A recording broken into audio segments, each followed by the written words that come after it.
إن الحمد لله نحمده ونستعينه ونستغفره ونستهديه ونعوذ بالله من شرور أنفسنا ومن سيئات أعمالنا وفتن زماننا. من يهده الله فلا مضل له ومن يضلل فلا هادي له، وأشهد أن لا إله إلا الله وحده لا شريك له الكبير المتعال ذو الجلال والعظمة والإكرام، لا إله إلا هو الملك العلام. وأشهد أن سيدنا وإمامنا وقدوتنا محمدًا عبد الله ورسوله، نشهد أنه بلغ الرسالة وأدى الأمانة ونصح الأمة ومحى الظلمة وجاهد في الله حق جهاده، فصلوات الله وسلامه عليه وعلى آله الأطهار وصحبه البررة الأخيار ومن دعا بدعوتهم وسار بسيرتهم إلى يوم الدين. مسلمانانی بەڕێز و خۆشەویست، سڵاو و ڕەحمەتی خوای پەروەردگار بڕژێ بەسەر هەموو لایەکدا ئینشاء الله. التوبة والاستغفار وفوائد التوبة في الدنيا والآخرة. گەڕانەوە بۆ لای خوا، تەوبەکردن لە گوناح، پەشیمانبوونەوە لە گوناح، سوودەکانی تەوبە و ئیستیغفار لە دنیا و قیامەتە ناونیشانی وتاری ئەمڕۆمانە پشت بەخوا. ئەی ئەو کەسەی هەتاوەکو ئێستا نوێژت نەکردووە، ئەی ئەو کەسەی هەتاوەکو ئێستا بەردەوام سەرخۆش بووی، ئەی ئەو کەسەی هەتاوەکو ئێستا خەریکی گوناح و منکەرات بوویت، ئەی ئەو کەسەی گوێت لە حەرام گرتووە، سەیری حەرامت کردووە، قسەی حەرامت کردووە، ئەی ئەو کەسەی گوناحەکانت باریشانیان قرس کردووی، ئەی ئەو کەسەی وەکو غەرەقبوویەک وایت چاوەڕێ ئەکەی چڵەپوشێک هەبێت و دەستی پێوە بگریت، ئەی ئەو کەسەی سەرگەردانی و نازانی بۆ کوێ ملئەنی، دەرگای تەوبەی خوا کراوەیە و هەتا ڕۆژی قیامەتدا ناخرێت. تەوبە فەریضەیەکە و واجبێکە لەسەر هەموو مسلمانان. تەوبە بەس بۆ کافر نییە، تەوبە تەنها بۆ گوناحبار نییە، تەوبە تەنها بۆ ئەو کەسە نییە نوێژ ناکا و خراپە ئەکات، بەڵکو دائیما هەموو مسلمانێک مطالبە و داوا لێکراوە کە تەوبە بکات. شەرت نییە تەوبە تەنها گوناحبار بیکات، شەرت نییە تەوبە تەنها کەسێ بیکات کە بەتەمایە مسلمان بێت. ئەوە تا خوای ڕەب العالەمین ڕوو ئەکاتە هاوڵەکانی پێغەمبەر صلی الله عليه وسلم کە شەو و ڕۆژیان خستبووە سەر یەک لە پێناوی بەرزبوونەوەی کەلیمەی لا إله إلا الله دا. هاوڵانی پێغەمبەر صلی الله عليه وسلم دائما لە خزمەتی ئیسلامدا بوون، لە پێناوی ئیسلامدا سەر و ماڵ و گیانیان بەخت کرد. خوای ڕەب العالەمین پێیان ئەفەرمێت وتوبوا إلى الله جميعا أيها المؤمنون لعلكم تفلحون. تەوبە بکەن و بگەڕێنەوە بە تێکڕا بۆ لای خوا تەوبە بکەن و پەشیمان بنەوە لە گوناح. ئەی ئیمانداران بۆ ئەوەی سەرفراز بن هەمومان پێویستمان بە تەوبە هەیە، بەڵام بزانین تەوبە چییە، بزانین پێناسەی تەوبە کامەیە کە بمانەوێت تەوبە بکەین ئەبێت چی بکەین. زاناکانە فەرموون تەوبە ئەمەیە: الرجوع عن المعصية إلى طاعة الله، گەڕانەوەیە لە گوناح بۆ ئیطاعەت و فەرمانبەرداری خوای پەروەردگار، گەڕانەوەیە وازهێنانە لە گوناح بۆ لای طاعەت. نادم على معصية الله، پەشیمانیش بێ ئەو کاتەی کە بەسەری بردووە لە گوناحا بەسەری بردووە، خەفەت بخوا کە کاتی لە گوناحا بەسەر بردووە، هەوڵ با جارێکی تر نەچێتەوە سەر ئەو گوناحە. ابن قدامە ئەفەرمێت تەوبە ئەوەیە کە ئینسان وا لێ ئەکات بێزی لە گوناح ئێتەوە، بێزی ئێتەوە کە گوناحی کردووە، وای لێ ئەکات فێری علمی ئەکات، ئەو علمەی کە ئەزانێت گوناح پەردەیەکە لە نێوان خوا و عەبدا، ئەبێ ئەو پەردەیە لا بچێت، اینجا ئەو عەبدە لەگەڵ خوادا ئاش دەبێتەوە. ئەوە تا ئیمامی تائبین پێشەوای تەوبەکاران رسول الله صلى الله عليه وسلم فەرمووی: أيها الناس توبوا إلى الله في اليوم فإني أتوب في اليوم 100 مرة. فەرمووی ئیمانداران خەڵکینە بگەڕێنەوە بۆ لای خوا، من ڕۆژی 100 جار داوای لێخۆشبوون لە خوا دەکەم. عەبدوڵڵای کوڕی عومەر فەرمووی لە مەجلیسەکانی پێغەمبەردا صلى الله عليه وسلم ئەمان ژمارد ئەم قسانەی دەکرد: إن كنا لنعد لرسول الله صلى الله عليه وسلم في المسجد. ئەفەرمێ بەڕاستی کاتی ئێمە لە کۆڕ و مەجلیسی پێغەمبەردا بووینایە صلى الله عليه وسلم، ئەمان ژمارد پێغەمبەر صلى الله عليه وسلم لە یەک مەجلیسدا 100 جار ئەمەی ئەوت: ربي اغفر لي وتب علي إنك أنت التواب الرحيم. خوایا لێم خۆش بە و تەوبەم لێ قبول بکە و من پەشیمانم لە گوناحەکانم، خوایا تۆ تەواب و ڕەحیمی، تەوبە قبولکەری بە بەزەیی و ڕەحمەت و مێهرەبانی. ئەمە کێڵێت کێم دوعایە ئەکا رسول الله صلى الله عليه وسلم کە بێگوناحە کە مەعسوومە کە خوای پەروەردگار لە گوناحی ئەوەڵ و ئاخری خۆش بووە. مسلمانی بەڕێز، هەمومان تاوانبارین، هەمومان گوناحبارین، ڕۆژێ خەریکی طاعەتین، ڕۆژێ خەریکی مەعسیەتین. كل بني آدم خطاء وخير الخطائين التوابون. هەموو مرۆڤێک تاوان ئەکات، چاکترین تاوانبار ئەو کەسەیە کە تەوبە دەکات.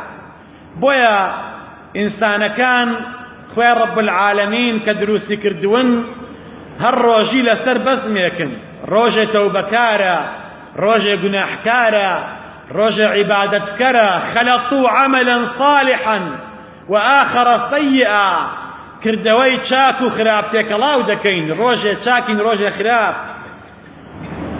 ئازایەتی ئەوە نییە کە هەر گوناح نەکەی، نا، نییە گوناحبار نەبێ. كل بني آدم خطاء، بەڵام ئازایەتی ئەوەیە پەشیمان بیتەوە و نەڕۆیتە سەری.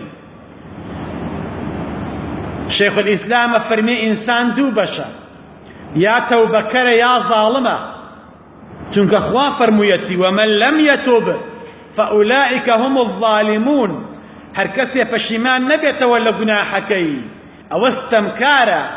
جا ئینسان کە طاعەتی خوای پەروەردگاری کرد ئەوە تەوبەکارە، ئەگەر سەرپێچی خوای کرد ئەوە زاڵمە، ظڵمی لە نەفسی خۆی کردووە و ستەمی لە نەفسی خۆی کردووە. بەڕاستی بەڕێزەکانم، بزانین سوودەکانی تەوبە چیە لە دنیا و قیامەتە. ئێمە تەوبە دەکەین کە ڕەمەزان مانگی تەوبە و ئەستەغفیرڵڵایە، پەشیمانە بینەوە، ڕۆەکەینە خوا، لەگەڵ خوادا سوڵح ئەکەین، خوا چیمان پێبەخشێت لە بەرامبەر تەوبەکردنمانەوە لە بەرامبەر پەشیمانبوونمانەوە لە گوناح لە بەرامبەر فرمێدڕشتنمان بۆ ئەو گوناحانەی کە ئەنجاممان داوە لە بەرامبەر ئەوەی کە خەجاڵەت دەکێشین کە تاوانمان کردی و ئێستا پەشیمانە بینەوە لە بەرامبەری تۆ بۆ ئەستەغفر اللهدا چه ئیستیفادەیە ئەکەین چه سوودێکمان پێگەێنێت یەکەم هەر کەسێک تەوبە بکا خوا خۆشی ئەوێ تەوبەکار خوا خۆشی ئەوێ واتە تەوبە ئەبێتە هۆکاری ئەوەی کە محەبەتی خوا و خۆشەویستی خوا دابەزێ بۆ تەوبەکار أعوذ بالله من الشيطان الرجيم إن الله يحب التوابين ويحب المتطهرين أما فرماني خوايا خوا توبكاري خوشوي أو كسي خوشوي كخوي باكو خاوينكا دلو درون وجستو جلو برقي كواتا توبة ومان ليكا لخوا نزيك ما نكاتو خوايا ما يخوش بوي دوهم هر كسي توبة بكا خوا وعديا وسريخا هم لدنيا دا سريخا بسردج منكانيا هم لقيامتا سربرزة بدزهناني بهشت رزامندي خواي پروردگار وتوبوا إلى الله جميعا أيها المؤمنون لعلكم تفلحون بشمان بنا ولا قناح بقرين وبولا إخوة هموتان أي إيمان داران بو أوي سرفراز بن توبة بكن سرفرازي دنيا وقيامة أبن سيهم هر کەسێ تەوبە بکات کردەوەکانی خوا لێی قبوڵەکات تەوبە سەبەبێکە بۆ قبوڵبوونی عەمەل و کردەوەی چاکی ئینسان وهو الذي يقبل التوبة عن عباده ويعفو عن السيئات ومن تاب وعمل صالحا فإنه يتوب إلى الله متابا هر کەسێ تەوبە بکات و عەمەلی صالح ئەنجام بدا خوا تەوبەیەکی چاکی لێ قبوڵەکە مەتاب تەوبەیەکی چاک هەر کەسێ تەوبە بکات خوای پەروەردگار لێی خۆشە بێت و تۆبەی لێ قبوڵەکات ئەوەندە خوای رب العالمین پێی خۆشە عەبدەکانی لەبەر دەمیا ملکەج بن و ئیعتراف بکەن بە تاوانەکانیان داود على نبينا وعليه الصلاة والسلام لمحرابكي خويدا مناجاتي اكر دنگي خوش بو دنگي زور خوش بو خوا افرمي باڵندەکانە هاتن لەسەر مزگەوت و محرابەکەیەوە گوێیان لە دەنگی مناجاتی داود بوو والطير يسبحن معه باڵندەکان لەگەڵ یا تسبیحاتیانە کرد خوای رب العالمين فرمووی ئەی داود وعزتي وجلالي أنين المذنبين أحب إلي من مناجاتك قسم بعظمة جلالي خوم أي داود قرياني قناح باران وتوبة كردنيان لام خوشويسترت تا مناجاتي وتا تسبيحاتي تو خويا رب العالمين توبة كاري خوشويت توبة كر أبيته هوي أوي توبة كيك أو كسبر واتبهشتوا فخلف من بعدهم خلف أضاعوا الصلاة واتبعوا الشهوات فسوف يلقون غيا إلا من تاب وآمن وعمل صالحا فأولئك يدخلون الجنة أوي توبة بكاتو إيمانك شاكي هبيتو عملي صالح عن جانبدا فأولئك يدخلون الجنة ولا يظلمون شيئا أو كسانا اشنبهشتوا استميان لناكليت پێنجەم تەوبە هۆکارێکە بێ لێ خۆشبوونی گوناح و بارینی ڕەحمەت بەسەر تەوبەکارە تەوبەکار بەر ڕەحمەتی خوا دەکەوێ فالذين عملوا السيئات ثم تابوا من بعدها وآمنوا إن ربك من بعدها لغفور رحيم خوا فەرمێ ئەوانەی کردەوەی خراپ ئەنجام دەن گوناح ئەکەن تاوان ئەکەن سەرپێچی خوا دەکەن هەڵەیەک دەکەن ثم تابوا ثم بۆ تەراخیە واتە دوای کردەوە خراپەکە یەکسەر تەوبە دەکات کە تەوبەی کرد دوای تاوانەکە خوای گەورە ئەفەرمێ ئیمانێکی چاکیان هێنا ئەوە خوای گەورە ئەو کەسانە ئەخاتە بەهەشتەوە بەر ڕەحمەتی خواوە خوای پەروەردگار بەنەسیبمان کە ئینشاء الله ئەوە ئەو کەسە بەر ڕەحمەتی خوا دەکەوێ فإن الله غفور رحيم. خويا رب العالمين برحمته بمهربان بو توبة كاران. سودێکی تری تۆبە مسلمانان کە ئەم سوودە زۆر عەجایبە ڕەنگە بەلامانەوە سەیر بێ ئەوەیە هەر کەسێ بە ئەندازەی کەشکەڵانی ئاسمان گوناحی کرد بێت، هەر کەسێ بە ئەندازەی کەفی دەریا گوناحی کرد بێ، هەر کەسێ بە ئەندازەی قورسایی کێوەکان گوناحی کرد بێ، هەر کەسێ بە ئەندازەی هەموو مەخلوقات گوناحی کرد بێ، تەوبە و ئەستەغفرڵڵای کرد، هەرچی گوناح و تاوانی هەیە خوای کا بە چاکە. یەکسەر گوناحەکانی بەدل ئەبن بۆ چاکە. ئەمە قسەی من نییە، قسەی خوایە. خوا فەرمێ بە ئەندازەی هەموو دنیا گوناحبار بی، تەوبەت کرد حەچی گوناحت هەیە خوا بە چاکە بۆ دەنووسێ. بۆیە عومەری کوڕی خەتاب کاتێ تۆبەی کرد ئەم ئایەتە هاتە خوارەوە، پێغەمبەر صلی الله عليه وسلم ئەم مژدەیە پێدا فەرمی خۆزگایە لە خراپەکاریە گوناحی زۆرم بکردایە، ئێستا چاکەم زیاتر ئەبوو. لە کاتی کافری بوونما گوناحی زۆرترم بکردایە، ئێستا چاکەکانم زیاتر ئەبوون.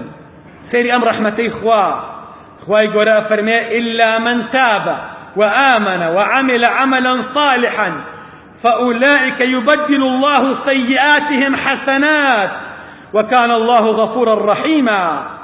خوای گەورە فەرمێ ئەوانەی کە تەوبە دەکەن، ئیمان دێنن، عملی صالح دەکەن، پەشیمانە بنەوە لە گوناح، ناڕۆنەوە سەر گوناح، خوای پەروەردگار خراپەکانیان بۆ ئەکا بە چاکە. هەمووی گوناحی کەبیرە و سەغیرە هەرچیت کردووە تەوبە بکەیت، پەشیمان بیتەوە لێی، ئەوەنە ڕەحمی خوا زۆرە. هەرچی گوناحت هەیە خوای گەورە بە فەرز و بە چاکە و بە ئیحسان بۆ دەنووسێت. ئەمەش فەزلی خوای رب العالمینە. حوتەم تەوبە ئەبێتە هۆی سەبەبی خێر بۆ تائب و بۆ تەوبەکار. فإن تبتم فهو خير لكم. خوا فەرمێت تەوبە بکەن خێرە بۆتان، ئەبێتە هۆی چاکەی دنیا و قیامەت بۆتان. هەشتەم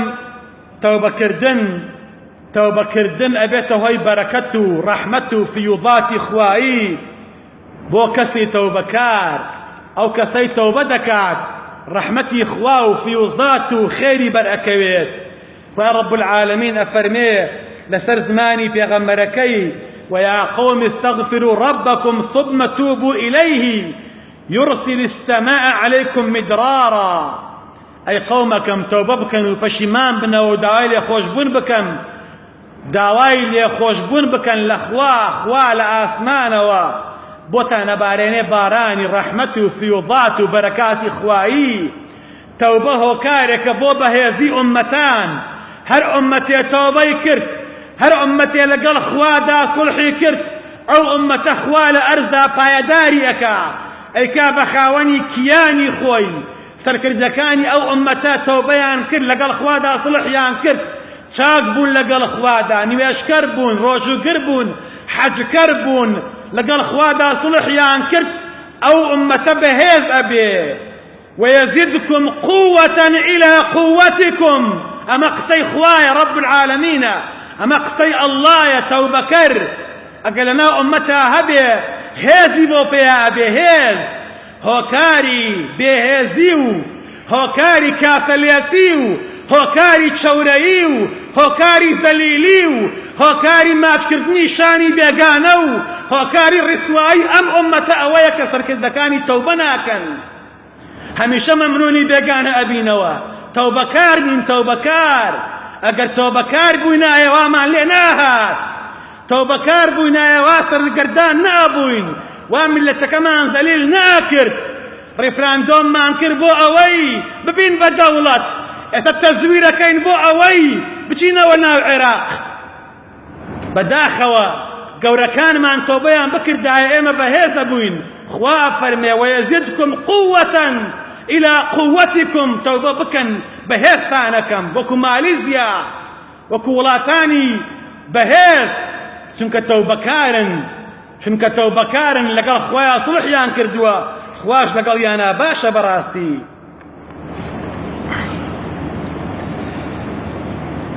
ڕەحمێکی خوا بۆ ئومەتی پێغەمبەر صلی الله عليه وسلم علەمایان دەفەرمون مسلمانان گوێ بگرن جوان دڵی بەنێ علەمایان دەفەرمون کاتێ خوای پەروەردگار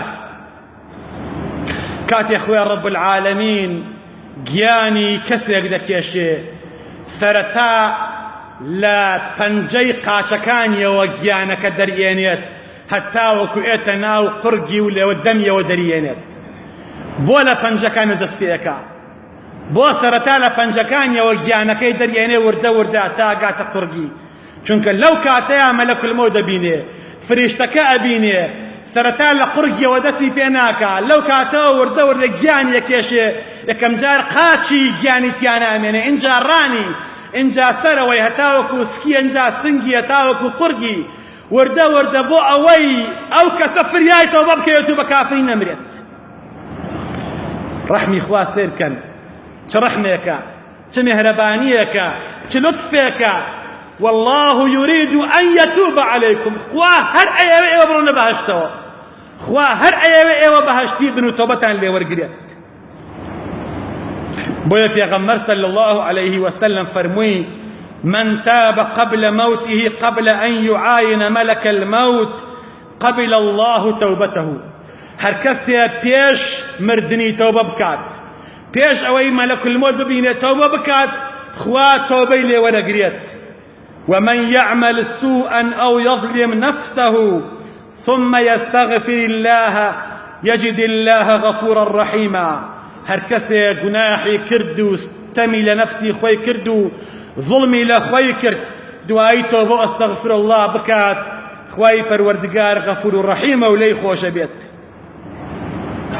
مسلمانان امام جعفری صادق كأولاد علي كري أبي طالب وأولادي پیغمبره صلى الله عليه وسلم أفرميته وبكر سي خلاطي بي أدري ليان خواوة أقر يكي لو خلاطة بدري بهمو عالم رواته بهشتوا تو بكر سي خلاطي هيا سي خلاطي قوري هيا أقر أو سي خلاطي كيان بدري بأمتي بيغمر صلى الله عليه وسلم أو أمتي بيغمر همي أرونا بهشتوا بلام أو سي خلاطة تايبة بتو بكروا بزاني أو سي خلاطة شيا يكم أفرمي خوا خوشي أوي خوا خوشي أوي خوا هر كسيكي خوش ويزي خاطة بهشتوا دوهم حملي عرش خوشيان أوي دعاي بودكن أواني عرشي خواي پروردگاريان بو هلقرتوا كخوا أفرمي حملي عرش داواي لي خوشبونا كان بوتا وبكار والذين يحملون العرش أواني عرشي خوان ورقرتوا تسبيحات إخواذا كان ويستغفرون للذين تابوا استغفارا كان بو أوانيك توبدا كان أما خلاتك قورية كسي حملي عرش داواي لي خوشبوني بو بكات سيهم إمام جعفر أفرمي أو كسيك توبدا كات خلاتك تري أويا كخرابكاني أبن بچاكا خوا بچاكا بوي أنوسي هاتشي خرابي كردوا بمرجي توبكي صادقانو راست قويانه بي براستي مسلمان كان برسيار كلال شيخ الشنقيطي رضا رحمتي إخوائي لبيت چون اموشگاري مسلمانان كي لرمضان دا چون اموشگاري مسلمانان دكيت مسلمانان چي بكن لرمضان دا فرموي باشترين كردوا لرمضان دا إنسان بيكا أويا كثرة الاستغفار زور توبو استغفر الله بكا چونك براستي گناح واي لي اكا او كسا توفيقي نبيت گناح واما لي اكا زور لسر طاعت سور نبين هر اوش بزانن تراويح كان من توزي تأخير بو توزي كي بيشو هث بقرسي اكين وما نوبون اكين ورده دواي صلاة دانين ويجي عيسان يوما مزقود بجي ديالين هوكي گناح كرتنا هوكي گناح كردنا اگر ايما گناح نكين طاعت من بلاوة خوش بيت اگر ايما گناح نكين حزكين لمزقو تابين مانو نابين نوستعال لتراويحا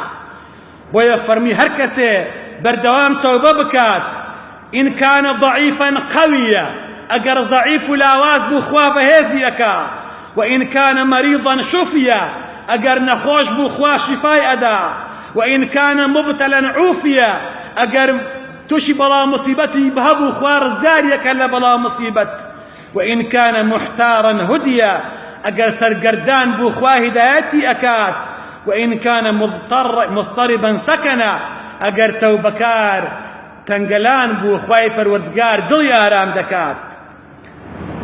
بەڕاستی مسلمانان عومەری کوڕی خەتاب فەرمووی تەوبەکار ئەوەنە لای خوا گەورەیە، ئەو کەسەی تەوبە ئەکا ئەوەنە لای خوا گەورەیە. لو نزلت صاعقة من السماء ما أصاب تائب ولا مستغفر ئەگەر لە ئاسمانەوە هەورە ترشقە ببارێت دابارێت بەر تەوبەکار ناکەوێت، تەوبەکار ناگرێتەوە. ئەو کەسەی ئەستەغفر الله ئەکا و داوای لێخۆشبوون ئەکا لە خوا هەورە ترشقە نایسووتێنێت. دزێک لە نیوە شەوە چووە ماڵی مالکی کوڕ دینار. جوان گوێ بگرە مسلمان، جوان دڵی بەرێ مسلمان. دزێک جاران بە شەوە دزەکەش وتی باشە شتی قیامەتی چی ئەم دەیتێ وجلس بين يديه وتي ورا دانيشة لبر دمي مالك ردنارا دانيشت دەستی کرد بە ئامۆژگاریکردنی و باسی خراپە و باسی دزی و تاوان و ماڵی خەڵکی بخۆیت و چه تاوانێکە و تۆبە بکە خوا ڕزق دەدات و تۆبەیەکی وای کرد، ئامۆژگاریەکی وای کرد، دزە دەستی کرد بە گریان، دەستی کرد بە گریان و لەبەر دەم مالکی کوڕ دینارا تۆبەی کرد. وتی ئەوە حمامەکەی بڕۆ خۆ بشۆ. چوو خۆی شۆرد، خۆی وشک کردەوە، خۆی گۆڕی، بۆ نوێژی بەیانی پێکەوە چوون بۆ مزگەوت. لە نوێژی بەیانیە پێکەوە بوون، پێکەوە نوێژیان کرد، پێکەوە تاعەتیان کرد، لە پەنای مالیکا بوو. خەڵکی بەلایەوە سەیر بوو، گەورەترین دز وا لەگەڵ گەورەترین عالمە زانا و ئەولیای خوادا. وتیان ئەمە چییە لەگەڵ تاعی مالک؟ قال جاء إلينا ليسرقنا أما هاتبو أمشو دزي مان ليبكا فسرقنا قلبه إما الدلي أو مان دزي إما توبة مان بوكرت أو مان والكر پشیمان بيت ولا گناح أو مان والكر لقل خوايا صلح بكات أما أويك هاتبو دزي مان ليبكات ئێستا دڵمان دزیوە و تەسلیمی خوایەکەین دڵەکەی دوعای خێری بۆ بکەن کە خوای گەورە ئینشاءڵڵا تەوبەکەی لێ قبوڵ کات. با ئێمەش بگەڕێنە بۆ لای خوا تەوبەیەکی نەسوح بکەین، پەشیمان بینەوە لە گوناح ئینشاءڵڵا بۆ هیوایی خوای پەروەردگار تەوبەمان لێ قبوڵ بکات، بەهێزمان بکات، ڕەحممان پێ بکات، ژیانی دنیا و قیامەتمان خۆش بکات ئینشاءڵڵا. خوا لە گوناحمان خۆش بیت، خوا عاقبەت خێرمان کەیت، خوا ڕەحممان پێ بکەیت، خوا ئیمانمان سەلامەت کەیت، خوا تاعەتمان لێ قبوڵ کەیت، خوا لە گوناحی باوک و دایکمان خۆش بی، لە گوناحی مردووەکانمان خۆش بی، خوا شیفای نەخۆشەکانمان بی، خوا شیفای نەخۆشەکانمان بی، خوا شیفای نەخۆشەکانمان بی. هەر کەسێ نەخۆشە و داماوە و زەری لە خوا شیفای بی. ئەو ئافرەتەی کوڕەکەی ئەسیرە و گیراوە خوا بەرڵای بکەیت. ئەو کەسەی نەخۆشی هەیە یا ڕەبی دای دوعای خێری کردووە خوایە شیفای نەخۆشی هەموو ئومەتی پێغەمبەر بێ یا ڕەب العالەمین. لەبەر خاتری ئیسمی عەظەمی خۆت، لەبەر خاتری ناوە جوانەکانی خۆت، لەبەر خاتری ئەم مانگە مبارەکە خوایە هەر کەسێ نەخۆشە شیفای بی. خوایە چاکمان بۆ بکەی، خوایە لە خراپە بە دوورمان کەی، خوایە ئێمە تەوبە دەکەین و ئەستەغفر الله، خوایە تەوبەمان لێ وەرگری. يا ربي خواي يان دولتك إصلاحي حالمان بكي دعاء كان مان جيرا بكي يا ربي خوايا ولات مانا ودان كيتوا ولات مان لهمو فتنة وفساد بباريزي يا ربي خوايا بإسلامتي بمان جيني بإسلامتي بمان مريني خوايا برشفاعتي تيغمبر مان خي آمين آمين. الحمد لله رب العالمين وبعد أعوذ بالله من الشيطان الرجيم. ربنا آتنا في الدنيا حسنة وفي الآخرة حسنة وقنا عذاب النار. اللهم آمين.